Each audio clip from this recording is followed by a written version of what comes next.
Question de politique reçoit cette semaine le député La République En Marche de la 7e circonscription des Bouches-du-Rhône, Saïda Hamada. Bonne question. Bonne question avec une réponse... Alors pour deux raisons. Une raison un peu dramatique et une raison un peu plus légère. La première, c'est l'assassinat d'Ibrahim Ali en 1995. Donc c'est un jeune Français d'origine comorienne qui a été assassiné par des colleurs d'affiches du Front National, d'une balle dans le dos.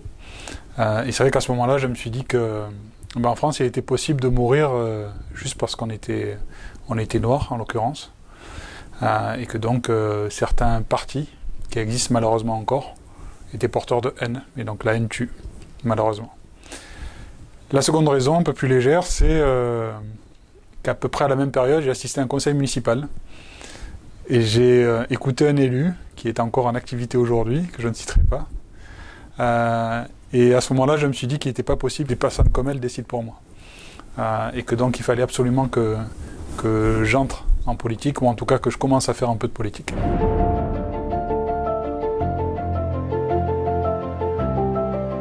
Alors c'est vrai que les mairies de secteur sont nées avec la décentralisation, donc ça date de deux fers. C'est pas hier, c'est le siècle dernier et même assez loin. Et donc on a un fonctionnement aujourd'hui qui est basé sur la loi PLM, Paris, Lyon, Marseille, et Marseille, Lyon et Paris sont divisés en secteurs. Aujourd'hui, moi, le ressenti que j'ai, c'est que soit on n'est pas allé assez loin, soit on est allé trop loin. C'est-à-dire que soit aux mairies de secteur, on leur donne plus de compétences pour réellement pouvoir travailler, soit on recule, c'est-à-dire que on désigne des personnes de la majorité municipale pour être à la tête de ces mairies de secteur.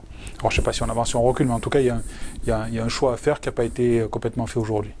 Donc moi ce que je dis, c'est que cette loi PLM pour Marseille a fait qu'on a un clivage aujourd'hui entre le nord et le sud. Parce que vous avez les mairies de secteur du nord qui étaient jusqu'à très peu de temps tout à gauche, et les mairies du secteur sud de Marseille qui étaient tout à droite.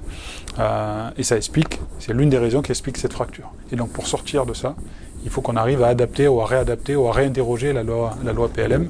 Et donc c'est ce que j'ai commencé à discuter avec Jacques Mézard, il n'y est pas opposé aujourd'hui, qui est le ministre de la Cohésion et des Territoires.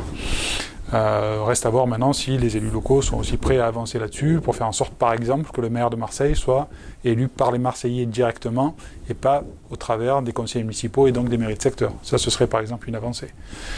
Ou permettre, comme je le disais, à ce que chaque mairie de secteur soit dirigée par la majorité. Donc si, en l'occurrence, si on prend le cas d'aujourd'hui, vous avez Jean-Claude Gaudin, maire de Marseille, ça veut dire que sur les 8 mairies de secteur, vous avez un adjoint au maire de la majorité de Jean-Claude Gaudin, même si au sein de l'exécutif local, c'est-à-dire la mairie de secteur, on pourrait continuer à avoir une majorité qui serait, par exemple, sur le 15e et 16e arrondissement, une majorité de gauche, mais avec un maire de secteur qui serait un maire de secteur de droite.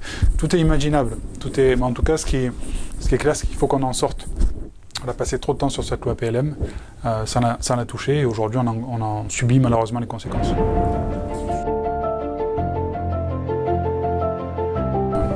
Un avis a été donné.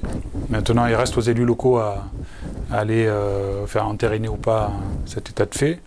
Moi, je suis pour qu'on fusionne et qu'on fusionne la métropole et le département sur le périmètre du département. Parce qu'il y a aussi cette question de savoir sur quel périmètre on se situe. Et on pourra ensuite réfléchir et travailler pour les 29 communes qui aujourd'hui ne sont pas au sein de la métropole mais sont dans le département, pour savoir si sur ce périmètre-là, on gardera les compétences de la métropole comme ça se fait ailleurs, ou uniquement celles du département pour leur permettre, si jamais elles ne souhaitent pas que la métropole exerce toutes ses compétences, leur permettre d'avoir ce sas, si vous voulez, avant de éventuellement aller vers une métropolisation complète, ou au contraire de rester dans la situation dans laquelle elle serait. Donc moi clairement je suis pour la fusion des deux. On a un peu trop de collectivités, un peu trop de strates, si vous voulez. Donc je pense que là notamment on parlait des mairies de secteur, donc c'est les mairies de secteur, les mairies centrales, après le département, la métropole. Je pense qu'il faut simplifier tout ça.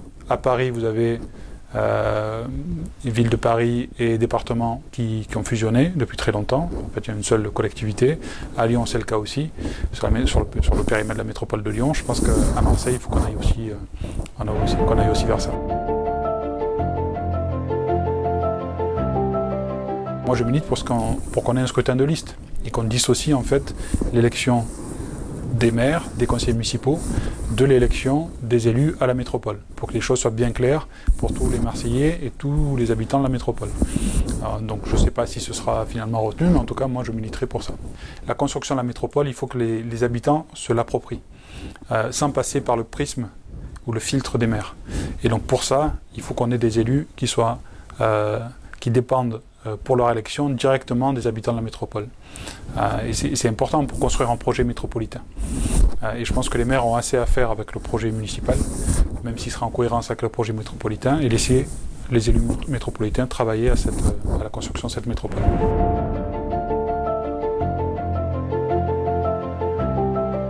Ce qui a été acté lors du conseil interministériel à la mer, donc de novembre de l'année dernière, c'est que on aide les armateurs, donc ceux qui ont aujourd'hui des navires, à s'équiper en navires qui fonctionnent au GNL. Donc il y a des aides qui sont prévues, des aides financières, des aides fiscales qui doivent être déclinées dans les mois qui suivent, puisque ça a été adopté dans le cadre du PLF. Donc là, je suis en discussion avec Bercy pour savoir comment est-ce que ces aides vont se mettre en place. Mais l'idée, c'est, au-delà du port, c'est d'aider ceux qui ont aujourd'hui les navires. Le port, ensuite, sera aidé sur les infrastructures permettant d'approvisionner les navires en GNL. Parce que ça aussi, c'est un enjeu important. Et moi, je tiens à souligner d'ailleurs l'acte fort qui a été l'achat par la CMA-CGM de navires au GNL, parce que réellement, dans le monde de l'économie maritime, ça a été un vrai déclic. Et ça a été aussi incitatif que ce que nous, on met en place au niveau de l'État, du gouvernement et des parlementaires.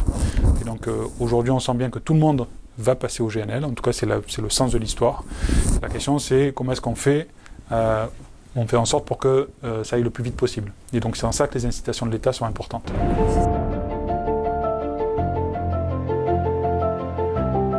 Le lancement va se faire première semaine d'avril. Et donc ça, ce sera un élément impactant pour notre territoire, puisqu'on aura la possibilité d'offrir à les personnes qui, à partir du moment où elles habitent les quartiers prioritaires de la ville, une incitation financière importante pour les entreprises, parce que ce sera de l'ordre de 5 000 € par an pendant 3 ans. C'est quand même relativement important pour les entreprises qui pourront employer ces personnes qui habitent ces quartiers-là. Donc les critères sont assez larges pour permettre à un maximum de personnes qui habitent les territoires QPV. Et sur Marseille, c'est quasiment la moitié de Marseille, j'exagère mais à peine, de pouvoir bénéficier de ces aides. Et chose intéressante, peu importe où se situe l'entreprise. C'est-à-dire que même si l'entreprise est à Paris, elles pourront bénéficier de ces aides à partir du moment où la personne qu'elles emploient habite ces quartiers prioritaires. Et donc moi je compte beaucoup sur ces emplois fonds pour permettre vraiment d'impulser une dynamique. C'est-à-dire que il y a quelque chose qu'il faut comprendre, c'est qu'il n'y a rien de plus mortifère dans un quartier que de voir quelqu'un qui a fait des études et qui n'accède pas à un poste, à un travail. Et donc là, avec les emplois francs, on aura la possibilité d'aider ces personnes-là qui ont fait des investissements, qui ont fait des études, ou pas d'ailleurs, hein, mais en tout cas qui se sont investis, à compétences égales, le fait d'habiter un QPV ne sera plus un handicap. J'y pense comme tous ceux qui font de la politique à Marseille. Mais j'y pense parce qu'il faut qu'on construise un projet pour Marseille. Ce qui aujourd'hui manque aux Marseillais, c'est de ne pas pouvoir se projeter. Mais je dis tous les Marseillais, ceux qui y habitent, ceux qui investissent, ceux qui ont envie d'y habiter ou d'investir, de savoir vers quel modèle ces élus veulent tirer Marseille à échéance 2030-2040, c'est important. Donc moi, ce qui m'intéresse, et c'est pour ça que j'y pense, ce qui m'intéresse, c'est le projet qui naîtra.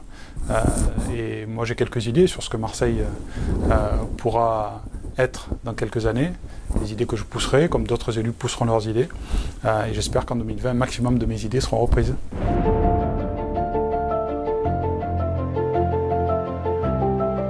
Ce sont les morts à répétition. Je pense que malheureusement à Marseille, on s'est habitué à des choses auxquelles on n'aurait pas dû s'habituer.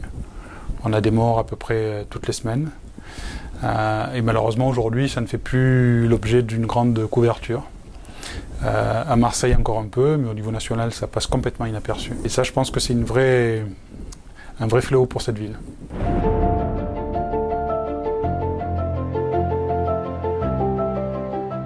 Coup de cœur, ça a été l'investissement du lycée Le Châtelier, qui est à côté de la cité Félix Piat, où j'ai grandi, en tout cas, j'ai passé une partie de mon enfance.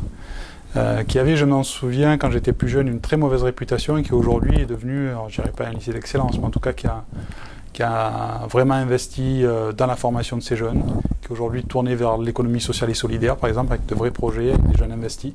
Je les ai rencontrés hier, je les ai vus il y a quelques mois aussi au conseil régional. Et pour moi, c'est un vrai plaisir à chaque fois que de voir des jeunes aussi investis et qui ont soif d'avenir.